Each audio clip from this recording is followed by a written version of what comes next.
Hi hello welcome back to ഒരു YouTube channel. എല്ലാവരും happy and safe ആയിട്ടിരിക്കുന്നു എന്ന് വിശ്വസിക്കുന്നു.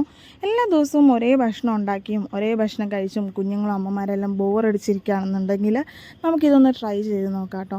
എന്താണെന്ന് ചോദിച്ചാൽ എല്ലാ ദിവസവും നമ്മൾ കുഞ്ഞുങ്ങൾക്ക് ഏതെങ്കിലും ഇഷ്ടമുള്ള ഒരു ഭക്ഷണം കാണും. അത് നമ്മൾ എല്ലാ ദിവസവും ഉണ്ടാക്കി കൊടുത്തു കഴിഞ്ഞാൽ അവരത് കഴിക്കണമെന്നില്ല. പിന്നെ ആകുമ്പോഴത്തേക്ക് അത് കാണുമ്പോഴേ പിള്ളേർക്ക് മടുപ്പായി തോന്നും.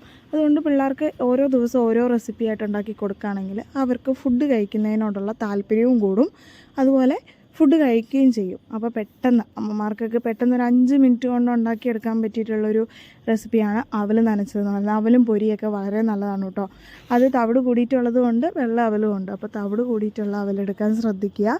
അതുപോലെ പിന്നെ പറയാനുള്ള കാര്യം എന്താണെന്ന് ചോദിച്ചാൽ, കുഞ്ഞുങ്ങൾക്ക് നല്ല എനർജറ്റിക് ആയിട്ടിരിക്കാനായിട്ട് അവൽ ഹെൽപ്ഫുള്ളാണ്. അതുകൊണ്ട് നിങ്ങൾ ആഴ്ചയിൽ 2 ദിവസമെങ്കിലും എങ്ങനെയെങ്കിലും കുഞ്ഞിനെ കൊണ്ടത് കഴിപ്പിക്കാൻ ശ്രദ്ധിക്കുക.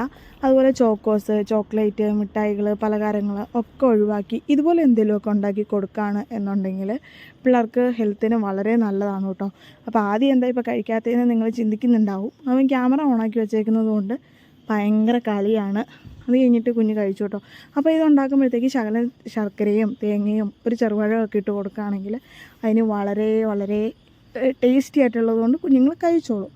അതുപോലെ പിന്നെ എന്താ പറയാനുള്ളത്, കുഴക്കട്ടയും പരിപ്പ് വട, അതുപോലെ നമ്മൾ ഈ പഴംപൊരി അതുപോലത്തെ സാധനങ്ങളൊക്കെ നമ്മൾ വീട്ടിലുണ്ടാക്കി കൊടുക്കുകയാണെന്നുണ്ടെങ്കിൽ അത് പിള്ളേരുടെ ഹെൽത്തിന് വളരെ നല്ലതായിരിക്കും. അതുപോലെ ഈ അവൽ സൂക്ഷിക്കുന്നത് നമ്മൾ ഒരു അടപ്പുള്ള പാത്രത്തിൽ കാറ്റ് കയറാതെയൊക്കെ സൂക്ഷിക്കുകയാണ് എന്നുണ്ടെങ്കിൽ അത് നല്ല ഫ്രഷായിട്ടും നല്ല ക്രിസ്പി ആയിട്ടൊക്കെ ഇരിക്കാൻ ഉപകാരപ്പെടും കേട്ടോ. അപ്പം ഇത്രയൊക്കെ ഉള്ളൂ നമ്മുടെ വീഡിയോ. ജസ്റ്റ് ഇതിൻ്റെ ഒരു കാര്യം പറയണം എന്നോർത്ത് മാത്രം വന്നതാണ്. അതുപോലെ അവൽ നനയ്ക്കുമ്പോൾ വെള്ളം ചേർത്ത് നനയ്ക്കുക, കുറച്ച് പാലൊക്കെ ചേർത്ത് നനയ്ക്കുകയാണെന്നുണ്ടെങ്കിൽ കുറച്ചുകൂടെ ടേസ്റ്റി ആയിരിക്കും. അപ്പോൾ ഇതൊന്ന് ട്രൈ ചെയ്ത് നോക്കുക. നല്ലൊരു വീഡിയോ ആയിട്ട് കാണാം. Tata bye bye, see U.